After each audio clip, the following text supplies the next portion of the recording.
Yamwa kwa Badwam TV Badwam Kasie so anopen samasi na braso sa utibie sa Adom TV Badwam Kasie nsamna ne yetodwa wo mubi ya wo betie nie abetodwa se suku emofra be se 250 ayema enya de se wo mo eco school nti eye wo hawo ye de mu nsam no ebebramo eye vaccine ho akọ atwe no minority for aso ejagu aban no nchemu sa waso ye bibi edefa ho ne boye mofra no ho ban sansam no ene sembi na no pay ye de bro sa Adom TV Badwam Kasie media fia amankwa tamaklo Facebook/Adom TV ayo ho and Go TV channel 176 DSTV channel 280 afia ni de kwan sutie said ensam no enchiremu ankasa etie project manager Dasta Ghana Dr. Ernestina Tete NNA wode statistical service for report aba ededie say maywa be 200,000 die enya de so mo eco school enti senior girl child school no a ebre bi atwam ye bo ho dawro no ye say gina mu den a maywa wo maso school kro no wo mo entumi nkwa Adom TV Kasie etwaso Star Ghana Forum a womo eyeye efa girls education in Ghana enhwehwemu ebeto dwa se enema ye akwansidie edefa ema adesua ho no eyade a ensisai project manager edema Star Ghana Dr. Ernestina Tete ene kire nsemnum echi Adom News abra womo ehia stakeholders a womo nimde efa emaywa adesua ho ewon kran a quick review no ye hu se enhia dance sign ahokyere ohia ne ahokyere mankola ntimi nko school especially mariwa imprewanyi nsen mmomokwa no wo agyae afei so ye basa busumi so no mubu wo nsa baabi kra ni wo mbesiesie wo nto muko school mu a na ye twetwe wo ne ade nte na omunya nkokora ebinom so kra mpo pad na obeto no oni hum sika sisi a pad so bo kwa na ekosho nyoma we na edi nkwala anya na se ede mankwala so ma aware yesi child marriage anase nkwala omo aso mprewanyi nsen wetu akwatena be maso ni nyina di nkwala anya free tete eno na edi omunya ye hu se enhye dance sign na mom de aba ne se covid therefore so de ne de be kan ho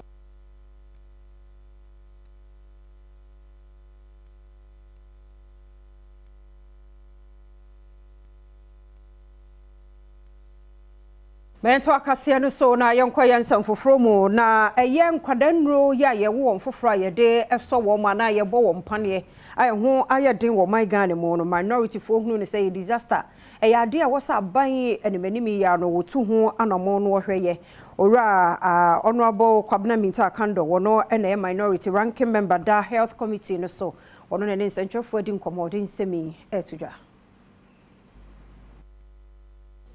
We started recording measles in this country around October 2022, 4 clear months ago. This is an emergency situation.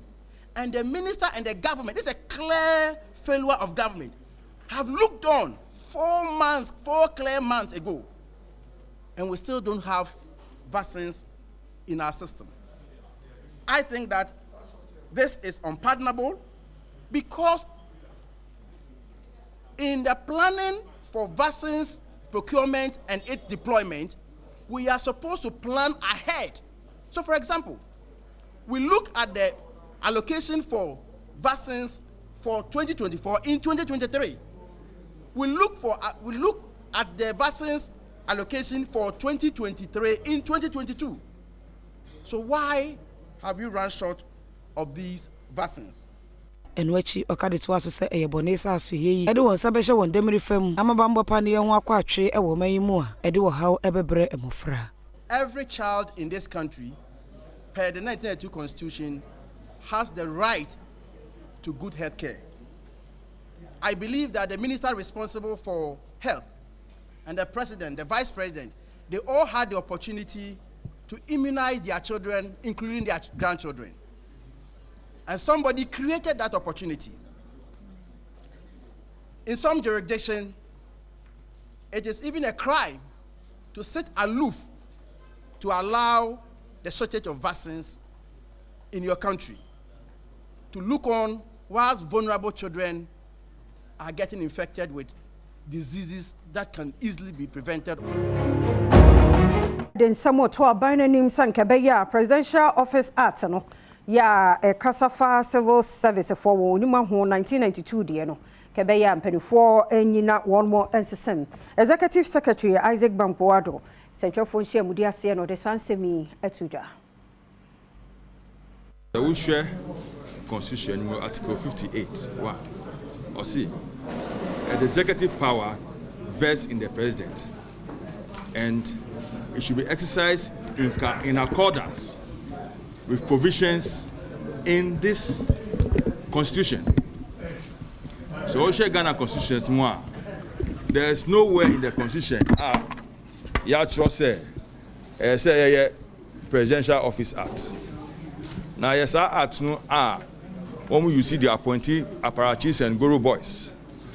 So, civil service, you are saying, and one penny. Yen there happen with Miami. This I see a debt exchange program. Isenti Glosak edito aban enim se won fan hye yengu akwam na samra no wonyin firi hokra se be ya wo manfo enwo beto wo mu. But yeah, feel say civil servants and public servants are allowed to do their work, will not be in this situation. So they are here recommending say aban on taking steps to nullify this act immediately, because it's doing a lot of damage to the economy. And this is the time we, all of us as Ghanaians, should stand up and kick this law out for the betterment of Ghana. Health Minister Kweku Agyemang so ne Central for di nkomo aban no ye de obetumi bia ni manimi ye dendenden na enkwara ndu ayede ma wo mo bra ya wo mfoforo a ehwo aye na e wo man Ghana mu no won se tumi aka bie Adom kase etwa so ni tietie mu ane se WHO and the American CDC for a report to be. I say vaccines na yedi ye nkura no yedi wo be yeso so be numa ye wo be vaccines no. Enam COVID-19 am say manufacturers no ne ye nyina obi attention say echo COVID vaccine so. COVID vaccine we are see develop on 10 pa ya sana utilizing no very seriously can compare. Intiama supply chains and procurement systems in the supply of I disrupted. Just say I can't crack. And I'm saying in 2021, Ebano. Vaccines say the Yankurano, Esatinya supply chain disruptions.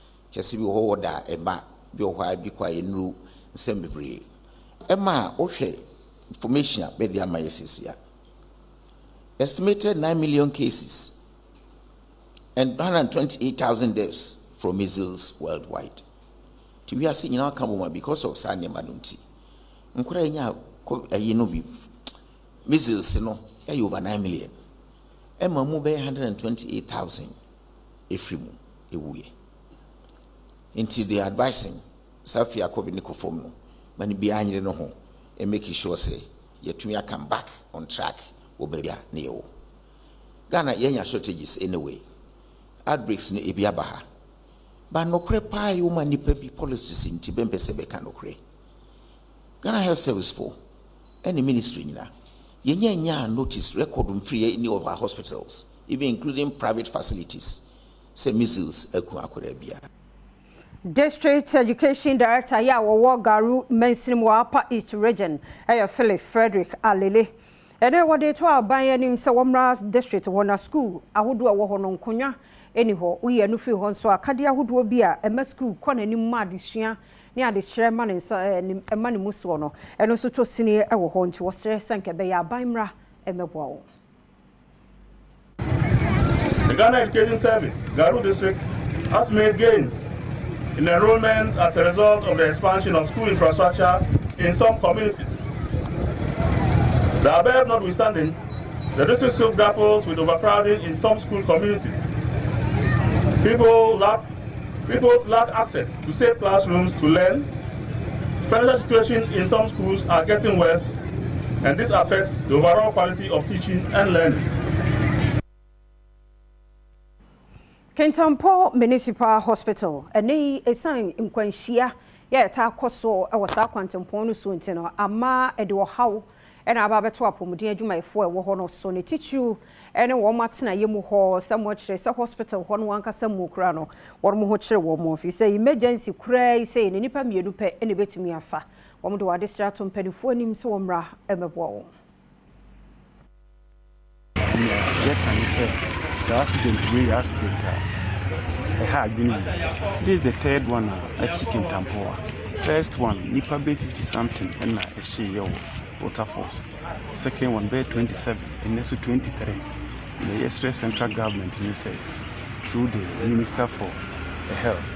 Kintampo Hospital no NSC Pijemu kakra na afi so emergency accident center no so yetimi ye ni because nora omo ano omo de ye emergency no se na ye facility no bitimi ahwe omo nka ba kono kra wo free no ne ka omo na ye 23 no nka wontima free because ye free Tamale teaching hospital na bed na ye ma because amanfo so e wo sa condition no ma omo so ye hwe omo ye free Kumase no more the same problem.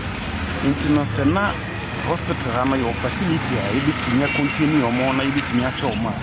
Na me feel say bit ma give mo kwa ansa na o mo tuma e Ayaresabia yi mochre ebe Kintampo College of Health and Wellbeing pa. The senti eyana adesuafo etan ekoho. Ye ne ba kwa e friend Jacqueline Alhassan atwetwe enkomo na wo kire akokudura eyana wonya ansa na wotimi akowura mochre honom.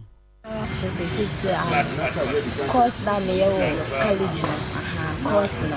The person who work the way I'm watching the city, send any city, say the bear embony because that may nurse to say the bear embony. It's me the race in the city, and I remember her and as like what make the way the pie and say creating the way. Ni party amwa owu ni kosua mpo na ni kosua mpo na wabe hu na no ewe ni pasiti ya pan mu ma ni mema ni pasiti ya panti and wanti am Founder and president of that Shepherd to Shepherd network of clergy and our general overseer that Faith International Ministries ano Archbishop Dr. Daniel Mensah and Chibuesiakon Sebraso my Ghana mu say nya chaplaincy service wo mayimu ne aboa wo mu nyina no na wo mo bemma ye ni da so ni nyina so ne Adom TV edi nkomo yi ni ntia ehu hia bebre no de adwumadi a chaplaincy eye entin emma ye de ba ha no no ebi ni sen ye nim se wiase sesi e we wiase ebe ye den ebe koso aye den sa obi aka se wiase enye den ana sense san ebe ba oboa because ana Bible na kachre yen say na edi ekire no emu be yeden ye hwe Ghana sisi a obi esu chaplaincy ye dwuma di a ebetumi aboa ne say ye the hope every nipa ye free asonde makwa bonten akachre nipa mo manya ni daso se the situation bia sitie bia no ehu hia se wotena se anhwe ye bedu baby even ekoso wu bi okra he doesn't feel like so obetena se ko pese oku ne ho.